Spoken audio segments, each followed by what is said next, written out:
Hello everyone, welcome to IQ tab. So आज हम Indian polity Laxmikant का 6 चैप्टर जो कि है सिटीजनशिप, उसको हम स्टार्ट करते हैं।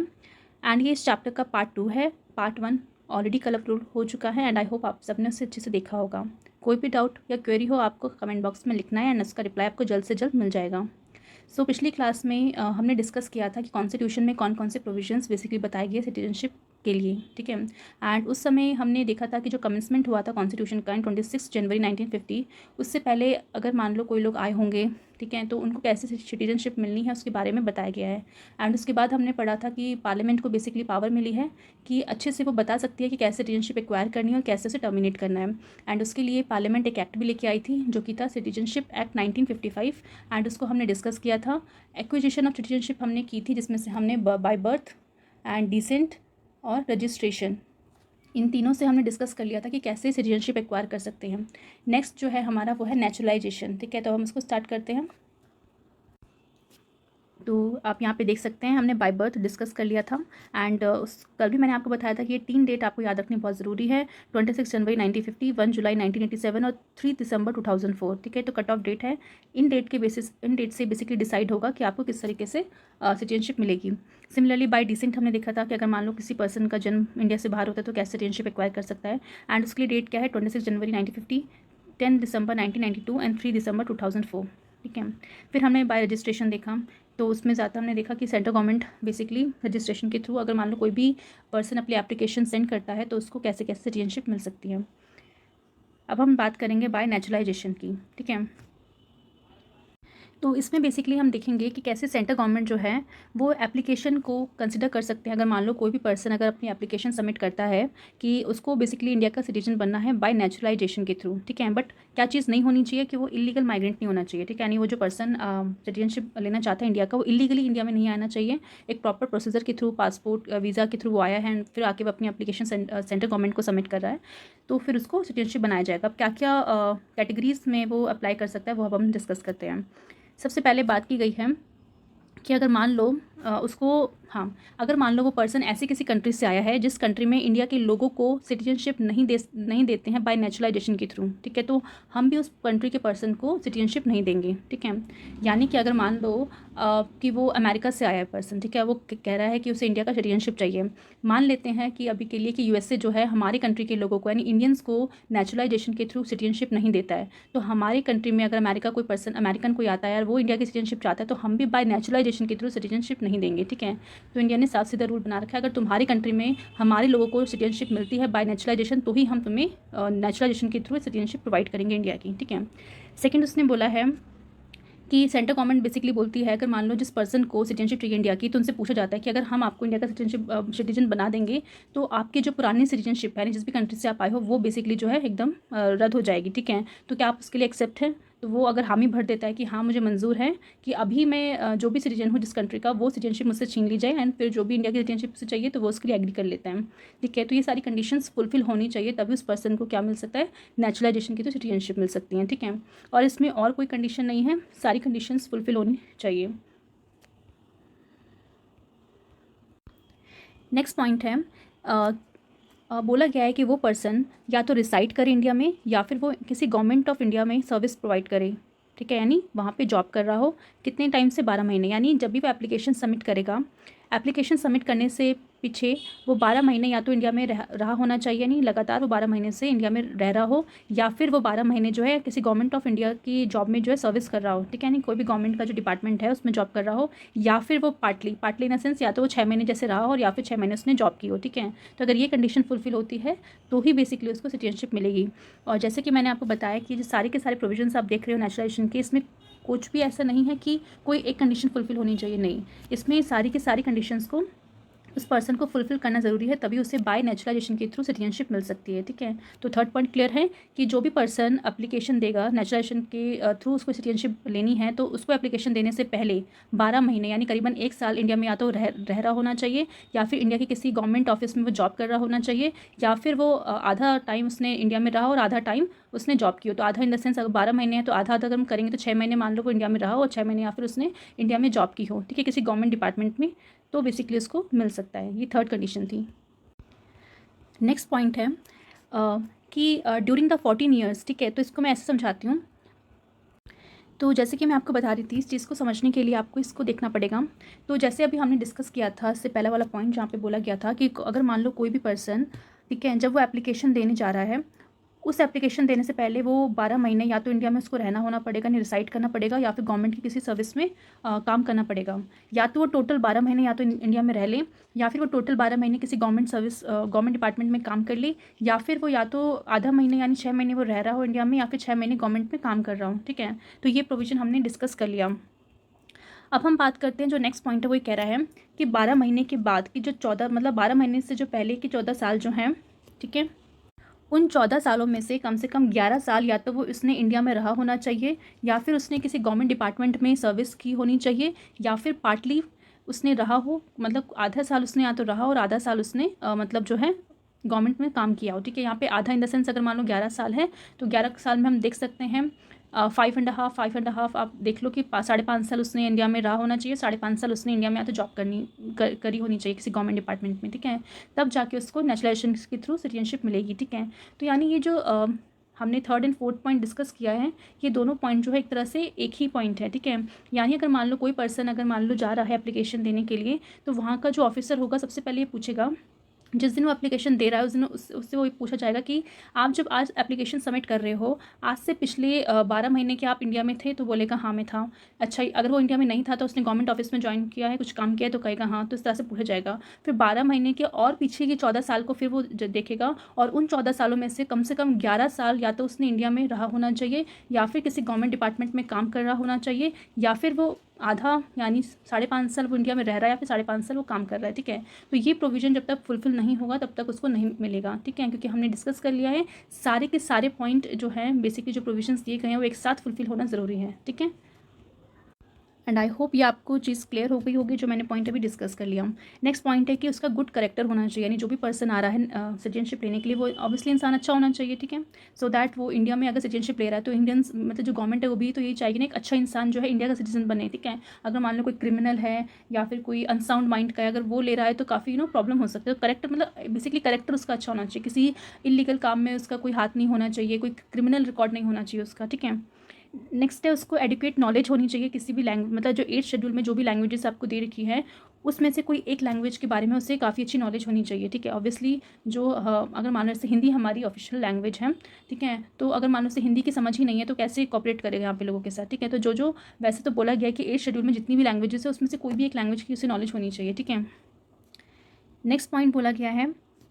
जब भी वो पर्सन नेचुरलाइजेशन के थ्रू उसे सिटीजनशिप ग्रांट की जाएगी। ठीक है, यानी कि अगर मान लो उसे नेचुरलाइजेशन के थ्रू अगर सिटीजनशिप ग्रांट कर दी गई तो उसकी इंटेंशन होनी चाहिए। ठीक है, ऑब्वियसली आपको सिटीजन तो बना दिया है, बट उसका इंटेंशन होना चाहिए इंडिया में रहने का, या फिर जो सर्विस वो कर रहा है, ठीक है, गवर्नमेंट सर्विस में है, उसको कंटिन्यू करने का उसका इंटेंशन होना चाहिए, चाहे वो ठीक है गवर्नमेंट के अंदर काम कर रहा हो या फिर इंटरनेशनल ऑर्गेनाइजेशन में। ऑब्वियसली इंडिया भी बहुत सारे इंटरनेशनल ऑर्गेनाइजेशन का पार्ट है, और वहाँ पे बहुत सारे लोग हैं जो इंडिया को रिप्रेजेंट करते हैं। जैसे मान लो UN बॉडी है, वहाँ पे इंडियंस बेसिकली इंडिया को रिप्रेजेंट करने के लिए वहाँ पे बैठे होते हैं। सिमिलरली बहुत से ऐसे IMF हो गया, ऐसे बहुत सारे ऑर्गेनाइजेशन है जहाँ पे इंडिया भी वहाँ पे जाता है। तो वही बोला गया है कि इंटरनेशनल ऑर्गेनाइजेशन में उसको बेसिकली उसका इंटेंशन होना चाहिए कि वहाँ पे जाके वो इंडिया को रिप्रेजेंट करें। तो कहीं ना कहीं बस ये चेक किया जा रहा है कि वो जो पर्सन सिटीजनशिप लेना चाहता है क्या उसकी इंटेंशन है, मतलब ऐसा नहीं सिर्फ नाम के लिए वो इंडिया का सिटीजन बनना चाहता है, बट असल में ना ही उसको यहाँ पे रहना है, ना ही किसी गवर्नमेंट सर्विस में अपना योगदान देना है, ना ही इंडिया के लिए कुछ ऐसा काम करना है। ठीक है, तो अगर वो इंटेंशन अगर उसके अंदर नहीं है तो गवर्नमेंट जो है बेसिकली उससे सिटीजनशिप कभी ग्रांट नहीं करेगी। ठीक है, तो यही इंटेंशंस उसको मतलब दिखनी चाहिए। ठीक है, साथ ही साथ कोई भी मेंबर बनना चाहता हो सोसाइटी का, या फिर कोई भी कंपनी हो गया, कोई भी बॉडी हो गया, ठीक है, तो अगर इन सब चीज़ों में उसको शामिल होने की उसकी इच्छा है, इंटेंशन है, तभी उसको ग्रांट किया जाएगा। अब एक चीज़ और सेंट्रल गवर्नमेंट ने बोली है कि जितने भी क्राइटेरियाज़ आपने अभी देखे नेचुरलाइजेशन के सिटीजनशिप लेने के लिए, वो सारे के सारे क्राइटेरियाज़ को वेव ऑफ कर दिया जाएगा अगर उस पर्सन के अंदर कुछ एक्सेप्शनल टैलेंट है। किस चीज़ से related? Science, philosophical art, literature, world peace और ह्यूमन प्रोग्रेस। यानी उस पर्सन ने कुछ इन फील्ड के अंदर कुछ ऐसा बेहतरीन काम किया है, या फिर इतना अच्छा उसके पास टैलेंट है, तब जाके गवर्नमेंट जो सेंट्रल गवर्नमेंट है बेसिकली इन सारे जो ऊपर क्राइटेरियाज बता रखे हैं, जहाँ पे बोला गया है कि 12 महीने रहा होना चाहिए, या फिर सर्विस की होनी चाहिए, उसका करेक्टर अच्छा होना चाहिए, या फिर कोई लैंग्वेज की नॉलेज होनी चाहिए, तो ये सारे के सारे कैटेगरीज को बेसिकली कैंसिल आउट कर सकती है उस पर्टिकुलर पर्सन के लिए जिसके अंदर एक एक्सेप्शनल टैलेंट है इस फील्ड से रिलेटेड। कौन सी फील्ड है? साइंस हो सकता है, philosophical art, literature, world peace and human progress. ठीक है,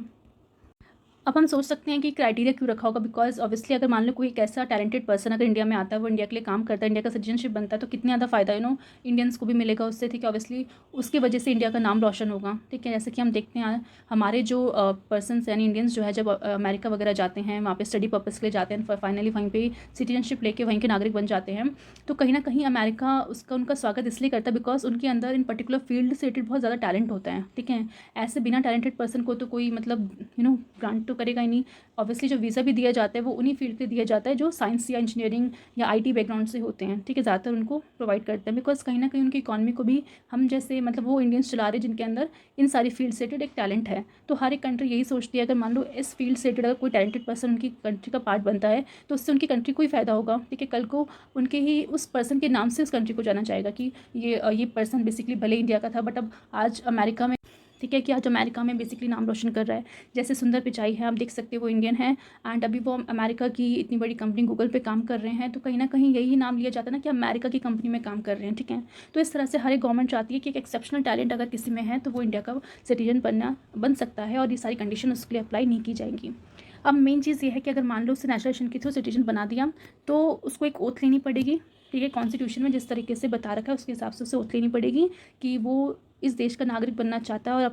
और ओथ में बेसिकली यही चीज़ें होंगी कि वो देश का नागरिक बनना चाहता है और देश के प्रति उसकी जो भी भावनाएं हैं वो हमेशा अच्छी रहेंगी, कॉन्स्टिट्यूशन को वो फॉलो करेगा, इंडिया का इंटीग्रिटी यूनिटी का ख्याल रखेगा, ठीक है। तो ये सब चीज़ें उसको एक्सेप्ट करनी पड़ेगी और ओथ में बोलनी पड़ेगी। तो ये हमने नेचुरलाइजेशन के थ्रू कौन कौन से प्रोसेस है हमें डिस्कस कर लिया एंड ये सारे के सारे प्रोसेस आप देख सकते हो, ठीक है। तो ये सारे के सारे जो पॉइंट्स हैं वो एक साथ अप्लाई होंगे जब भी कोई पर्सन सिटीजनशिप लेना चाहता है बाय नेचुरलाइजेशन के थ्रू। नेक्स्ट हम देखते हैं बाय इनकॉर्पोरेशन ऑफ टेरिटरी। अगर मान लो कोई टेरिटरी इंडिया ने एक्वायर कर ली हो, ठीक है, तो उस टेरिटरी में जो भी लोग रहते हैं ऑब्वियसली वो पहले इंडिया का पार्ट नहीं थे बट अब वो इंडिया का पार्ट है क्योंकि वो टेरिटरी अब इंडिया के अंदर आती है, तो वहाँ पे रहने वाले लोगों को भी फिर इंडिया का सिटीजनशिप देना ज़रूरी है। तो उस केस में कैसे किया जाएगा तो वो हम देखते हैं, ठीक है। तो इसमें ये बोला गया कि government of India basically specify करेगी कि किस पर्सन को वो बेसिकली वो सिटीजनशिप ग्रांट करेगी और एक नोटिफाइड डेट बेसिकली बता देगी कि इस डेट से जो है उन पर्टिकुलर पर्सन को जो उस टेरिटरी में रहते हैं, जैसे इंडिया ने एक्वायर किया अभी, तो वो उस पर्टिकुलर डेट में उनको वो सिटीजनशिप प्रोवाइड कर दी जाएगी, तो एक नोटिफिकेशन डाल दिया जाएगा। तो जैसे हम पास्ट में देख सकते हैं जब पुदुचेरी जो कि फ्रेंच का पार्ट था,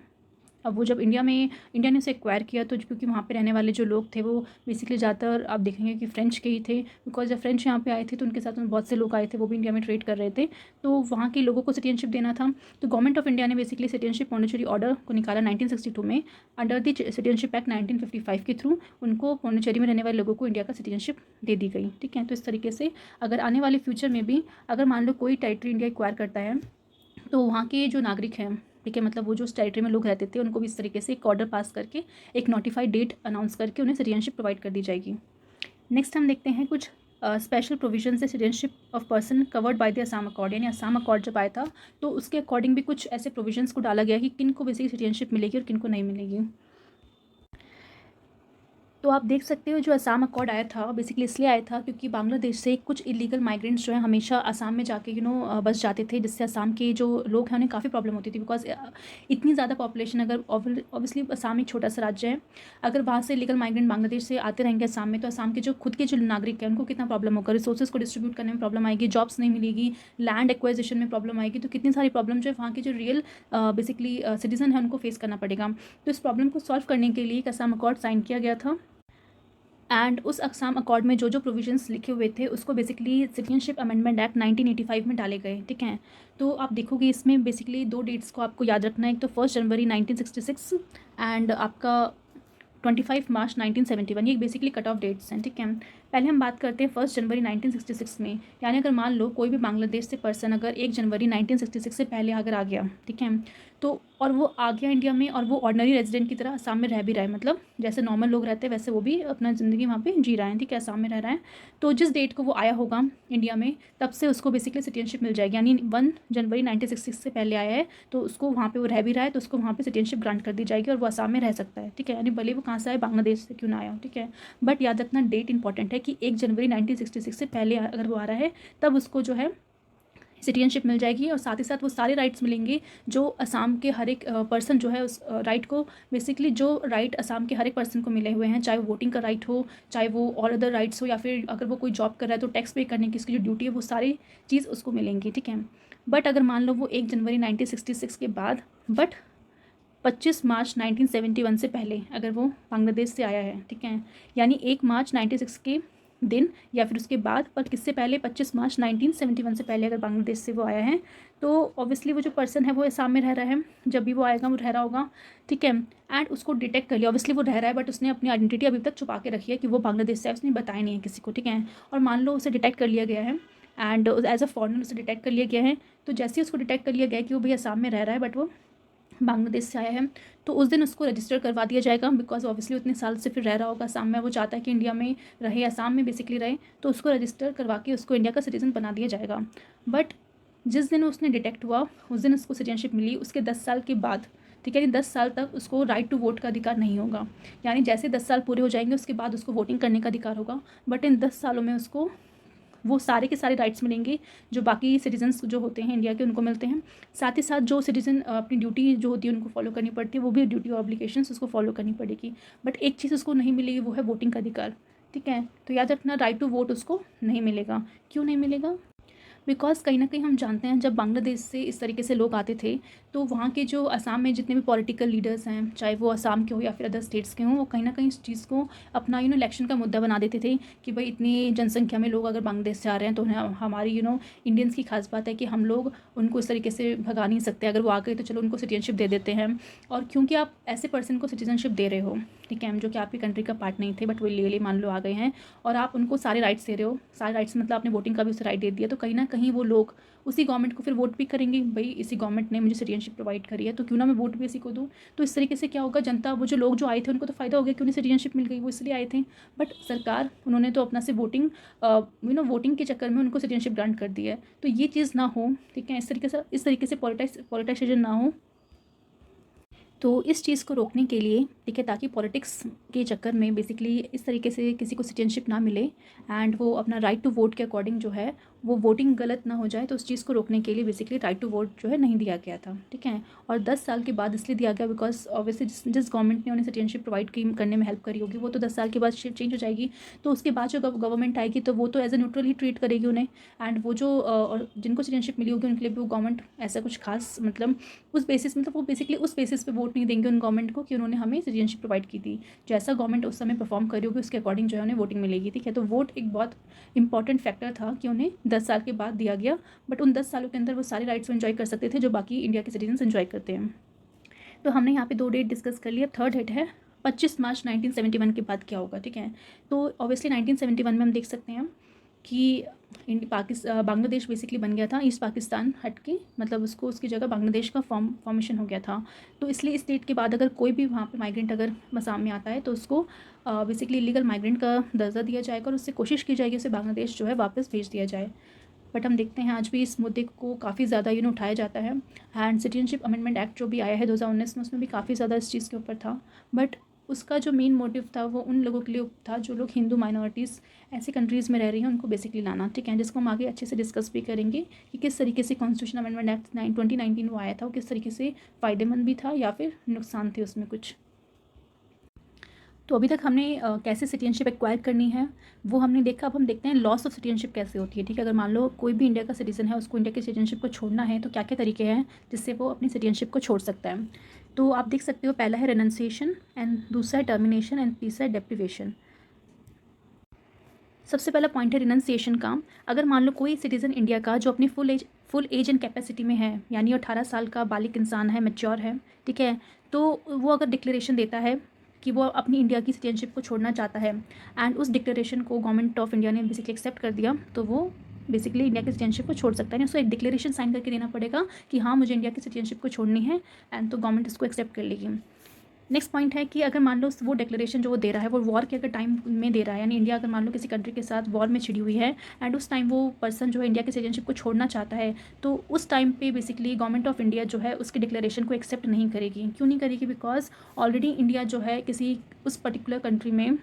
या फिर कह सकते हैं किसी और कंट्री में के साथ जो है अगर वॉर में है, अगर मान लो इंडिया पाकिस्तान का वॉर चल रहा है, ठीक है, 1971 में जब इंडिया पाकिस्तान वॉर चल रहा था, अगर मान लो उस टाइम पे अगर कोई इंडिया का सिटीजन आता और ये कह के डिक्लेरेशन देता कि मुझे इंडिया की सिटीजनशिप छोड़नी है, तो कहीं ना कहीं गवर्नमेंट के मतलब सरकार के दिमाग में चीज़ होता है ना कि कहीं ऐसा तो नहीं पाकिस्तान से मिला हुआ हो, यानी इसने कुछ हमारे खिलाफ कुछ साजिश की हो, इसलिए वो इस टाइम जो है सिटीजनशिप छोड़ के बस पाकिस्तान जाना चाहता है। बट भले वो कहीं भी जाए, बट वॉर के टाइम कोई भी पर्सन अगर ये लेके आ रहा है, डिक्लेरेशन लेके आ रहा है कि मुझे इंडिया की सिटीजनशिप छोड़नी है, तो उस पर्टिकुलर टाइम में गवर्नमेंट ऑफ इंडिया इस तरह की कोई भी डिक्लेरेशन को एक्सेप्ट नहीं करेगी। हाँ, जैसी वॉर खत्म हो जाती है उसके बाद चीज़ों को देखा जाएगा, ठीक है। नेक्स्ट है कि अगर मान लो कोई पर्सन सिटीजनशिप इंडिया की छोड़ता है, तो उसका अगर माइनर चाइल्ड है, ठीक है, तो उसकी भी सिटीजनशिप चली जाएगी। तो इस चीज़ का उन्हें ध्यान रखना है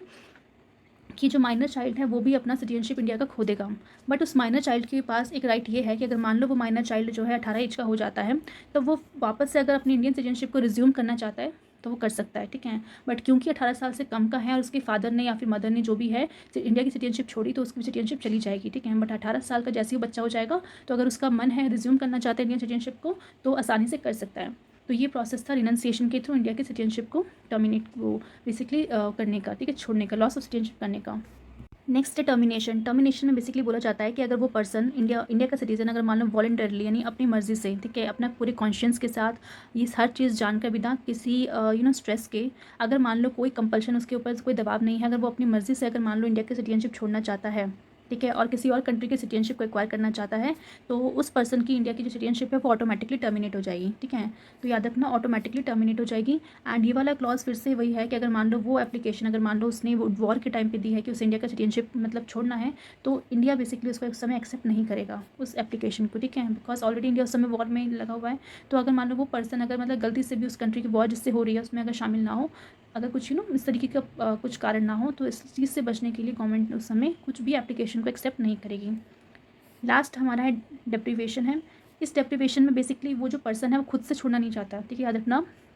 कि जो इंडिया का सिटीज़न है वो खुद से इंडिया की सिटीजनशिप को छोड़ना नहीं चाहता। बट यहाँ पे सेंट्रल गवर्नमेंट को अगर लगता है कि ये सारे फैक्टर्स अगर इन्वॉल्व हैं, तो वो खुद से बेसिकली कंपलसरी टर्मिनेट कर सकती है उस पर्सन की इंडियन सिटीजनशिप को, ठीक है। कैसे, अब हम देखते हैं। पहला, अगर मान लो वो जो पर्सन है उसने इंडिया की सिटीजनशिप ली है बाय फ्रॉड, यानी कोई गलत काम करके उसने इंडिया की कैसे ना कैसे करके उसने इंडिया की सिटीजनशिप ले ली, यानी फ्रॉड तरीके से ली है, तो उसकी सिटीजनशिप चली जाएगी। दूसरा कि उसने हमारे कॉन्स्टिट्यूशन को डिसलॉयल्टी शो करी है। ऑब्वियसली हमारा कॉन्स्टिट्यूशन सबसे ज़्यादा सुप्रीम माना जाता है, यानी हम सबसे ज़्यादा अगर किसी की रिस्पेक्ट करते हैं वो हमारा कॉन्स्टिट्यूशन है। जो संविधान हमारे जो कॉन्स्टिट्यूशन मेकर्स बना के गए थे, तो उसकी रिस्पेक्ट करना बहुत ज़्यादा ज़रूरी है। अगर मान लो कोई पर्सन उसको डिसलॉयल करता है, उसकी रिस्पेक्ट नहीं करता है, तो उसकी सिटीजनशिप चली जाएगी। नेक्स्ट है, अगर मान लो वो पर्सन किसी अनलॉफुल ट्रेड में प्रैक्टिस में लगा हुआ है, अगर कोई इलीगल ट्रेड कर रहा है, या फिर वॉर के टाइम पे उस कंट्री के साथ जिससे इंडिया की वॉर छिड़ी हुई है उससे कम्युनिकेट कर रहा है, कुछ मतलब कुछ ऐसे सबूत जो है इंडिया के वो दे रहा है, फिर कुछ भी ऐसा काम कर रहा है, तो इंडिया तो बेसिकली उसकी सिटीजनशिप चली जाएगी। नेक्स्ट है कि अगर मान लो उस पर्सन ने बाय रजिस्ट्रेशन और नेशनलाइजेशन के थ्रू अगर मान लो उसने इंडिया की सिटीजनशिप ली, ठीक है, तो विद इन 5 ईयर्स यानी 5 साल के अंदर के टाइम पे उसे कम से कम 2 साल की सजा हो गई थी, यानी जैसे ही उसने इंडिया की सिटीजनशिप ली एंड लेने के बाद 5 साल उसको देखा जाएगा। उन 5 सालों में उसने अगर मान लो कम से कम 2 साल किसी इम्प्रिजन में रहता है, जेल में जाता है किसी भी कंट्री के, मान लो से किसी भी कंट्री में उसे किसी कंट्री की जेल में 2 साल की अगर सज़ा हो जाती है उसको, तो आप सोच सकते हो इट मीन्स उसका कुछ ना कुछ बैकग्राउंड वैसा रहा होगा, ठीक है। नहीं तो वो अभी अभी इंडिया का सिटीजन बना हुआ है और अभी अभी 5 सालों के अंदर रहते रहते उसे 2 साल तो जेल ही हो गई, वो भी किसी और कंट्री के अंदर, ठीक है। तो उस टाइम भी जो है इसकी सिटीजनशिप चली जाएगी।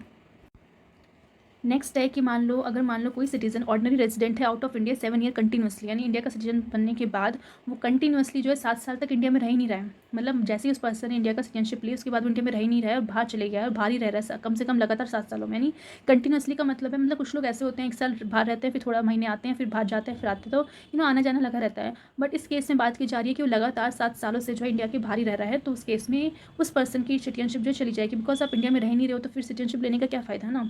बट ये जो फैक्टर है, ये जो प्रोविज़न है वो एक चीज़ में अप्लाई नहीं होगा। कब? अगर मान लो वो जो पर्सन है अगर वो स्टूडेंट है और वो अब्रॉड गया है पढ़ने के लिए, ऑब्वियसली उसने पढ़ाई करनी है, जैसे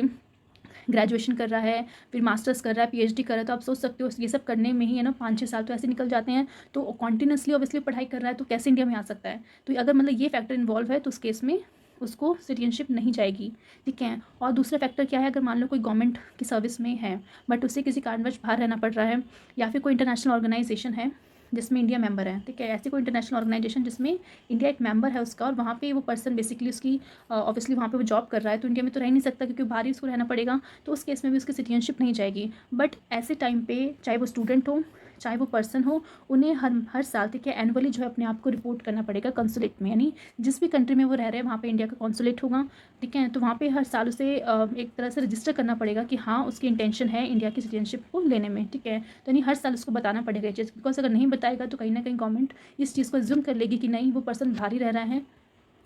क्योंकि वो बाहर रह रहा है इट मीन्स उसकी कोई इंटेंशन नहीं है इंडिया में रहने की, यानी इंडिया का सिटीजनशिप उसको नहीं देना है, तो कैंसिल आउट कर सकती है। बट क्योंकि वो हर साल अगर इस चीज़ को बता देगा वहाँ के कॉन्सुलेट में जाकर, मतलब उसे इंडिया में भी आने की ज़रूरत नहीं है, जिस भी कंट्री में वो रह रहा है वहाँ का जो कॉन्सुलेट है वहाँ पे जाके बस उसे अपनी इंटेंशन को शो करना है, एंड तो उस टाइम पे उसकी सिटीजनशिप को कैंसिल नहीं किया जाएगा, ठीक है। बाकी जो ऊपर के हम केसेस देखते हैं, अगर ऐसे केसेस में अगर कोई पर्सन शामिल है, चाहे वो फ्रॉड तरीके से ले रहा है, कॉन्स्टिट्यूशन को उसने फॉलो नहीं किया अच्छे से, इलीगल ट्रेड कर रहा है, 5 साल में से कम 2 साल वो किसी और कंट्री की जेल में रह रहा है, 7 साल तक हो गए हैं कंटिन्यूसली बाहर ही रह रहा है, तो उस केस में सेंट्रल गवर्नमेंट जो है कंपलसरी, मतलब बिना कुछ सोचे समझे जो है टर्मिनेट कर देगी। भले ही उसकी भले ही वो ना चाहता हो टर्मिनेट करना, बट उस समय सेंट्रल गवर्नमेंट जो है उसको टर्मिनेट कर देगी उस सिटीजनशिप को। तो ये 3 तरीके थे कैसे सिटीजनशिप को जो है बेसिकली टर्मिनेट किया जाता है। आई होप आपको ये चीज़ क्लियर समझ में आ गई होगी।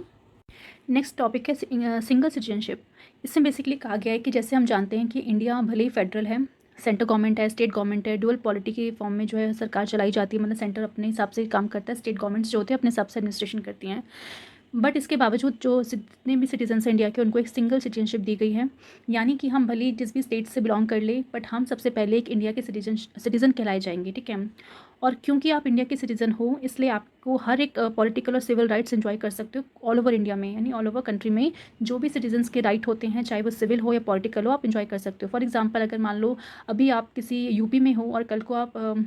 मान लो तमिलनाडु में जाते हो, भले ही आपका स्टेट डिफरेंट हो जाए बट आपके जो पॉलिटिकल और सिविल राइट्स है वो सेम ही रहेंगे ऑल ओवर इंडिया, ठीक है, उसमें कोई चेंज नहीं आएगा। यानी कि कोई भी पर्सन आपके साथ डिस्क्रिमिनेशन नहीं कर सकता, ठीक है। और यही चीज़ हमें क्या क्या बताती है कि हम सिंगल सिटीजन है, मतलब सिंगल सिटीजनशिप है हमारी, ठीक है। बट हम देखते हैं इस सिंगल सिटीजनशिप के अंदर कुछ ऐसे एक्सेप्शंस दिए गए हैं, कुछ ऐसे सेक्शंस हैं हमारी सोसाइटी में जिनको सेफगार्ड करने के लिए कुछ एक्सेप्शंस लाई गई है इसके अंदर। तो वो एक्सेप्शंस क्या है इसको हम डिटेल में देखते हैं। तो सबसे पहला हम देखते हैं एक्सेप्शन है आर्टिकल 16 में। आर्टिकल 16 बेसिकली पार्लियामेंट को ये पावर देता है कि अगर मान लो कोई ऐसा रेजिडेंस है, यानी कोई भी स्टेट का, यूनियन टेरिटरी का, अगर मान लो उस पर्टिकुलर स्टेट में या यूनियन टेरिटरी में या फिर वहाँ की कोई लोकल अथॉरिटी है या फिर कोई भी अगर अथॉरिटी है, अगर वहाँ पे कोई सर्टेन एम्प्लॉयमेंट बेसिकली लेके आते हैं, तो वहाँ पे उस केस में वहाँ के जो नागरिक हैं, ठीक है, उनको बेसिकली सबसे पहले शामिल करने के लिए बोल सकते हैं। यानी कि अगर वहाँ की पार्लियामेंट मतलब अगर मान लो पार्लियामेंट को ऐसा लगता है कि उस पर्टिकुलर जॉब के लिए जो उस पर्टिकुलर स्टेट गवर्नमेंट में, मतलब स्टेट में या फिर वहाँ की कोई यूटी में लाई गई है, तो अगर वहाँ के रेजिडेंट्स को बेसिकली वो पर्टिकुलर उनके लिए बेसिकली जॉब लाई गई है, तो वहाँ के रेजिडेंट्स जो हैं बेसिकली इस पर्टिकुलर स्टेट के, तो उनको सबसे पहले अपॉर्चुनिटी दी जाएगी, ठीक है। यानी मान लो फॉर एग्जाम्पल यूपी है, ठीक है, यूपी में मान लो कोई एक जॉब निकाली गई, उसकी वैकेंसीज निकाली गई, एंड उसमें क्राइटेरिया ये रखा कि उस पर्टिकुलर जॉब में जो भी पर्सनस आएंगे वो सिर्फ और सिर्फ यूपी से बिलोंग होने चाहिए, यानी यूपी के जो रेजिडेंट हैं जो यूपी में रहते हैं सिर्फ उन्हीं के लिए वो जॉब है,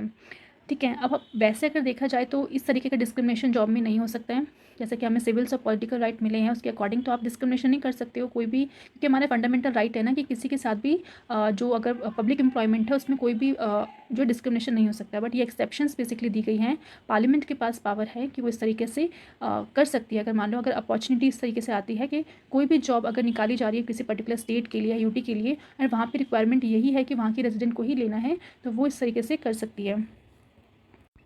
एंड इस चीज़ को पास्ट में किया भी गया है। एंड आप देख सकते हैं 1957 में पार्लियामेंट ने एक एक्ट निकाला था, public employment requirement to age of citizen residence, ठीक है, यानी कोई भी पब्लिक एम्प्लॉयमेंट है उसमें जो रिक्वायरमेंट है वहाँ के रेजिडेंट्स को दी जाएगी, ठीक है, इस तरह का एक्ट निकाला गया। एंड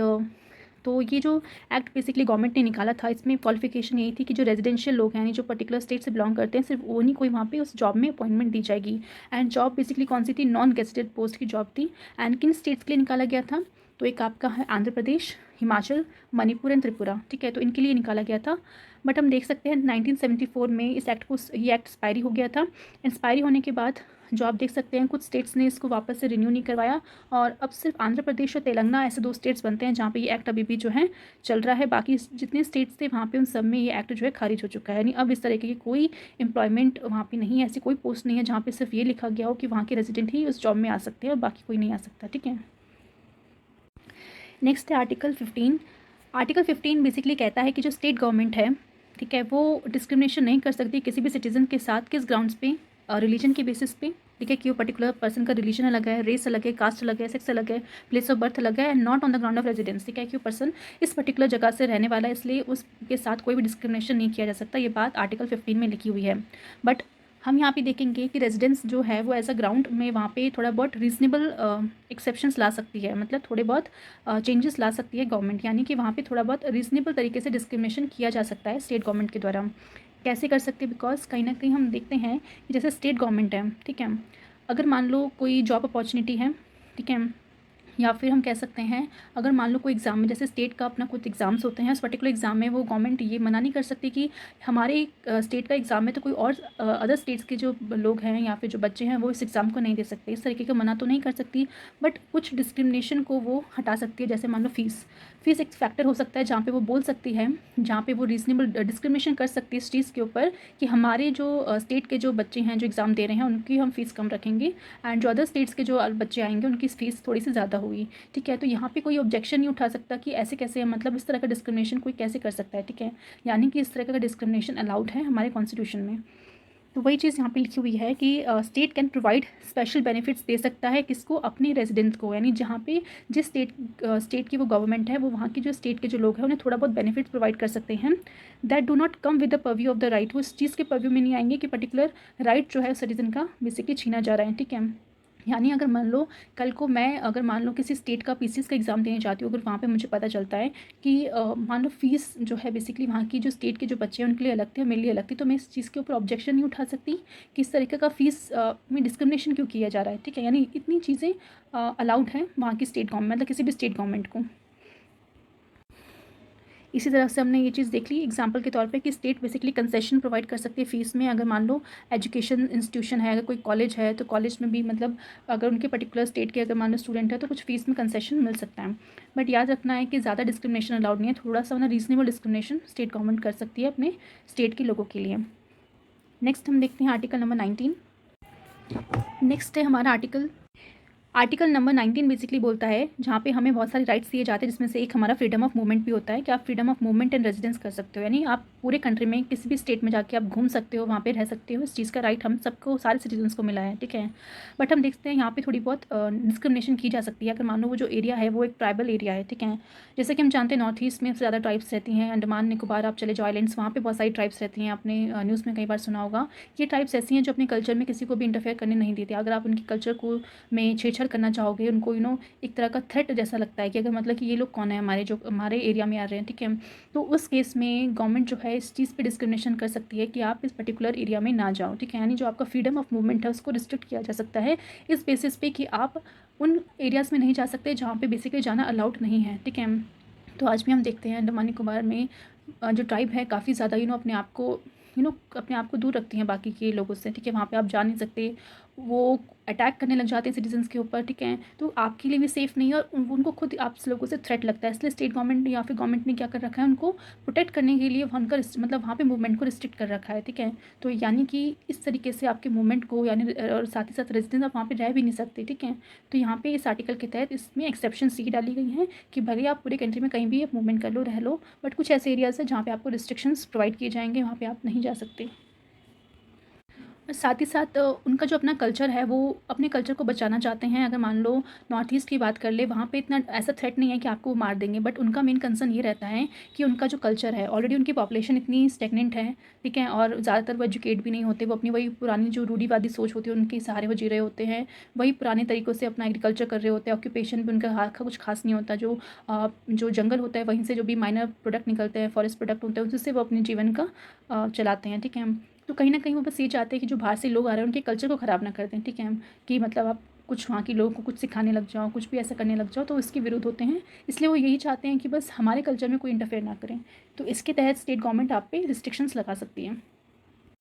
नेक्स्ट है कि जम्मू एंड कश्मीर, जैसे कि हम जानते हैं 2019 से पहले जब जम्मू एंड कश्मीर जो था वहाँ पे इस तरीके के स्पेशल प्रोविज़न दिए गए थे वहाँ के लोगों को, ठीक है। यानी जो वहाँ की सरकार थी, वहाँ के जो लोग जो हैं उनको एक स्पेशल प्रोविजंस देती थी, जो कि अदर स्टेट्स के लोग जो है उनको नहीं मिलता था, ठीक है। तो ये जो प्रोविजंस है वो बेसिकली आर्टिकल 35A के तहत डाले हुए थे, जहाँ पे आर्टिकल 35A के अंदर बेसिकली बताया गया था कि परमानेंट रेजिडेंट कौन है जम्मू कश्मीर के, ठीक है। यानी उसमें ये चीज़ डिफाइन करके रखी थी कि बेसिकली किन लोगों को परमानेंट रेजिडेंट का परमानेंट रेजिडेंट दिया गया है कश्मीर में, जम्मू कश्मीर में, ठीक है। और जैसे ये चीज़ पता चल जाता है एक बार कि कौन परमानेंट रेजिडेंट है, फिर उनको कुछ स्पेशल राइट्स एंड प्रिविलेजेस दिए जाते हैं, ठीक है। परमानेंट रेजिडेंट्स को कौन कौन से राइट्स हैं, तो बेसिकली आप देख सकते हैं एम्प्लॉयमेंट में, यानी जो स्टेट गवर्नमेंट की एम्प्लॉयमेंट है, यानी जो भी जॉब अपॉर्चुनिटी है वहाँ पे सिर्फ वहीं के जो लोग हैं वहीं आ सकते हैं और बाहर से कोई भी स्टेट का पर्सन नहीं जा सकता। साथ ही साथ जो इमेबल प्रॉपर्टी यानी घर खरीदना, कोई ज़मीन खरीदना है तो वो भी वहाँ के जो लोग हैं वहीं कर सकते थे। सेटलमेंट इन स्टेट, मतलब ऑब्वियसली जो स्टेट में आप रह भी नहीं सकते, जब मतलब अगर आप कश्मीर या जम्मू कश्मीर के नागरिक नहीं हो तो उसके अलावा आप रह नहीं सकते अनलेस एंड अनटिल अगर आप सेंट्रल गवर्नमेंट के द्वारा भेजे हुए कोई कर्मचारी हो, अगर वहाँ पर ऑब्वियसली आपको काम करना है तो आपको रहना पड़ेगा, बट इसके अलावा कोई और स्टेट का पर्सन वहाँ पर रह नहीं सकता। अदरवाइज आप टूरिज्म के लिए जा रहे हो, टूरिस्ट ऐसा हो तो आप रह सकते हो, बट परमानेंट ऐसा नहीं रह सकते, बिकॉज वहाँ की इस पर्टिकुलर आर्टिकल के थ्रू वहाँ का जो परमानेंट रेजिडेंस है सिर्फ वहाँ के लोगों को ही दिया गया है, ठीक है। साथ ही साथ कुछ राइट्स स्कॉलरशिप दिए जाते हैं स्टेट गवर्नमेंट के द्वारा, तो जो स्कॉलरशिप्स दिए जाएंगे वो भी सिर्फ वहाँ के लोगों ही इन स्कॉलरशिप्स को एंजॉय कर सकते हैं, ठीक है। तो ये सारे जो स्पेशल राइट्स थे ये सिर्फ और सिर्फ वहाँ के जो परमानेंट रेजिडेंट्स थे उन्हीं के लिए अवेलेबल थे। एंड एक तरह से मान सकते हैं कि ये भी एक डिस्क्रिमिनेशन का पार्ट था, अगर कहा जाए कि ऐसे आप कैसे किसी और स्टेट के लोगों को मना कर सकते हो, बट ऐसा नहीं है, उनको ये स्पेशल स्टेटस मिला था जिसके तहत वहाँ की जो गवर्नमेंट है कुछ स्पेशल राइट्स एंड प्रिविलेजेस वहाँ के लोगों के लिए लेके आती थी। बट जब से हमने देखे 2019 में जम्मू एंड कश्मीर का जो स्टेट हुड छीन लिया गया, उनको फर्दर यूटी बना दिया गया, तब से ये जो आर्टिकल है 35A एंड 370 उसको अबॉलिश कर दिया गया है, ठीक है। यानी अब कोई भी पर्सन चाहे तो वहाँ का रेजिडेंट बन सकता है एंड ज़मीन खरीद सकता है, कोई भी अपॉर्चुनिटी है, जॉब अपॉर्चुनिटी है स्टेट गवर्नमेंट के अंदर तो वो भी अप्लाई कर सकता है। नेक्स्ट अगर कोई पूछे आर्टिकल 35A बेसिकली कौन लेके आया था, तो ये जो आर्टिकल है बेसिकली इंसर्ट किया गया था हमारे कॉन्स्टिट्यूशन में, एक ऑर्डर लेके आके, यानी constitution application to Jammu and Kashmir order 1954 के तहत आर्टिकल 35A को हमारे कॉन्स्टिट्यूशन में डाला गया। एंड इस ऑर्डर को कौन लेके आया, इस ऑर्डर को बेसिकली इशू किया था हमारे प्रेसिडेंट ने अंडर आर्टिकल 370, और आर्टिकल 370 बेसिकली एक तरह से स्पेशल स्टेटस देता है जम्मू एंड कश्मीर को, जो कि अब उनसे वो स्टेटस छीन लिया गया है, ठीक है। यानी अभी जो एक ऑर्डर पास किया है प्रेसिडेंट ने, constitution application to Jammu and Kashmir order 2019, इस ऑर्डर के तहत बेसिकली वो जो स्पेशल स्टेटस है वो छीन लिया गया है एंड अब इस तरीके का कोई भी स्टेटस जो है जम्मू एंड कश्मीर को नहीं मिल रहा। अब मेन प्रॉब्लम क्या आती है कि इंडिया में इतना सब कुछ है जो इंडिया को यूनाइट कर सकता है, ठीक है। सिंगल सिटीजनशिप है जो इंडिया को यूनाइट करके रखती है, इतने सारे राइट्स दे रखे हैं हर एक पर्सन को, चाहे वो सिविल राइट्स हो, पॉलिटिकल राइट्स हो, एंड जहाँ पे आपके साथ कोई भी डिस्क्रिमिनेशन नहीं कर सकते अनलेस एंड अनटिल थोड़ी बहुत एक्सेप्शन अगर जहाँ पे उसको छोड़ के आपके साथ कोई भी डिस्क्रिमिनेशन नहीं कर सकता, ठीक है। बट फिर भी हम देखते हैं बहुत सारे कम्युनल राइट्स हो रहे हैं इंडिया में, ठीक है। कास्ट को लेकर वॉर होती रहती है, ठीक है। लिंग्विस्टिक क्लैश होते हैं कि एक भाषा के लोग दूसरे लोगों के साथ लड़ते रहते हैं, एथनिक डिस्प्यूट देखने को मिलते हैं, तो ऐसा बेसिकली क्यों है, ठीक है। तो ये सोचना इस बात पे ज़रूरी है कि ऐसा बेसिकली क्यों होता है कि अभी भी लोगों के अंदर वो जो मेंटालिटी है उनकी चेंज नहीं हो पाई है, जबकि हम आज़ादी के 75 ईयर्स कंप्लीट कर चुके हैं, फिर भी हमारे अंदर वो जो पुरानी सोच थी, जो पुरानी ख्यालात थे कि कास्ट ऊपर नीचे हैं एंड हम एक दूसरे से अलग हैं, ठीक है। तो ये चीज़ें बेसिकली अभी भी लोगों के माइंड में हैं, इसको बेसिकली ठीक करना बहुत ज़्यादा ज़रूरी है, बिकॉज जब भी कॉन्स्टिट्यूशन बनाया गया था जो हमारे कॉन्स्टिट्यूशन मेकर्स थे उनके माइंड में सिर्फ एक ही चीज़ थी कि हमें इंडिया को यूनाइट करना है, इसलिए उन्होंने ये सारे फीचर्स कॉन्स्टिट्यूशन में डाले, चाहे वो सिंगल सिटीजनशिप हो या फिर डिस्क्रिमिनेशन ना करने का जो फैक्टर है वो सब इसमें इंसर्ट किया है हमारे कॉन्स्टिट्यूशन में। बट अगर फिर भी ये सारी चीज़ें हो रही हैं तो इन सब का कोई फ़ायदा नहीं होता, ठीक है। आप जितना मर्जी सिटीजनशिप लेके आ जाओ कि आप सिंगल सिटीजनशिप है, फिर भी अगर ये सारे राइट्स वगैरह हो रहे हैं तो कहीं ना कहीं इस चीज़ के ऊपर सोचना बहुत ज़्यादा ज़रूरी है, ठीक है। तो यहाँ पे हमारा सिंगल सिटीजनशिप का टॉपिक फिनिश होता है, ठीक है। तो आज के लिए हम इसको टॉपिक को यहीं पे फिनिश करते हैं। इसके अलावा ओवरसीज सिटीज़न ऑफ इंडिया के थोड़ा बहुत प्रोविजंस बचे हैं, इन कंपैरिजन एक बचा हुआ है कैसे एनआरआई एंड ओसीआई और पीआईओ जो पर्सन इंडियन ओरिजिन है वो आपस में कैसे एक दूसरे से डिफरेंट हैं, तो वो सारी चीज़ें हम नेक्स्ट क्लास में डिस्कस करेंगे। तो क्लास को एंड करने से पहले एक क्वेश्चन है जो मैं आप सबको देना चाहती हूँ, आप कमेंट बॉक्स में उसका आंसर देना और अपना व्यू पॉइंट देना कि ऑब्वियसली प्रॉब्लम्स हमें पता है कि ये प्रॉब्लम है हमारी कंट्री में कि कास्ट इश्यूज़ हैं, एथनिक डिस्प्यूट चल रहे हैं, कम्युनल राइट्स चल रहे हैं, डिस्पाइट दैट कि कॉन्स्टिट्यूशन में इतने सारे प्रोविजंस ऐसे हैं जो हमें यूनाइट करने की बात करते हैं। तो कैसे इन सारे फैक्टर्स से हम अपने आप को बदल सकते हैं, मतलब कैसे इंडिया में इन सब चीज़ों को रोका जा सकता है। हमें सोल्यूशन ओरिएंटेड माइंड बनना है, ठीक है। प्रॉब्लम्स हमारे सामने हैं बट हमें सोल्यूशंस प्रोवाइड करने हैं कि कैसे इन सबको हम खत्म कर सकें, ठीक है। कॉन्स्टिट्यूशन में तो सब हमें दे रखा है बट फिर भी अगर ये चीज़ हो रहा है तो हम अपनी तरफ से क्या ऐसा इनपुट डालें कि ये सब चीज़ें ना हो, ठीक है। तो आप अपने अपने व्यू पॉइंट्स बताना एंड जिसका भी व्यू पॉइंट अच्छा होगा मैं नेक्स्ट क्लास में आपको बताऊँगी। एंड इस वीडियो को जितना हो सके आप अच्छे से करिए एंड रिवाइज़ करते रहिए लगातार। और इस चैप्टर से रिलेटेड कोई भी पीडीएफ चाहिए होगी तो आप टेलीग्राम में जाके IQ टैब ऑफिशियल सर्च करना, उससे ज्वाइन करना और पीडीएफ वहाँ से आके ले सकते हैं। एंड अगर आपको वीडियो पसंद आई हो तो ज़्यादा से ज़्यादा लाइक कीजिए, लोग के साथ शेयर कीजिए, कमेंट कीजिए और सब्सक्राइब अगर नहीं किया तो जल्दी से सब्सक्राइब कर लीजिए, ठीक है, सो दैट आपको हर एक वीडियो की नोटिफिकेशन टाइम पे मिल जाए एंड आपका ये जो एग्ज़ाम से पहले पॉलिटी को फिनिश करने का जो टारगेट है वो अच्छे से कंप्लीट हो जाए। Thanks for watching.